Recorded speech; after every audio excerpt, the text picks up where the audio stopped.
আমাদের বাগানে ফুল ফুটেছে খুব সুন্দর, জোড়া জবা একটি গাছে, আর ইয়েলো হলুদ।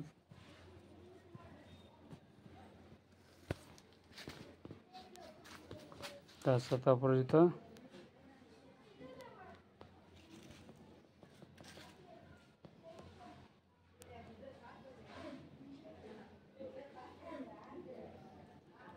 তার সাথে রক্ত জবা আছে।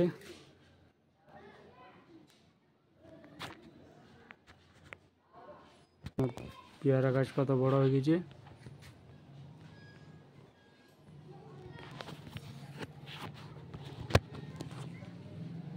এটা আমার পেয়ারা গাছ, অনেক বড় হয়ে গেছে। পেয়ারাগুলো মোটামুটি একটু বড় হয়েছে। এই পেয়ারাগুলো দেখা যাচ্ছে, পেয়ারা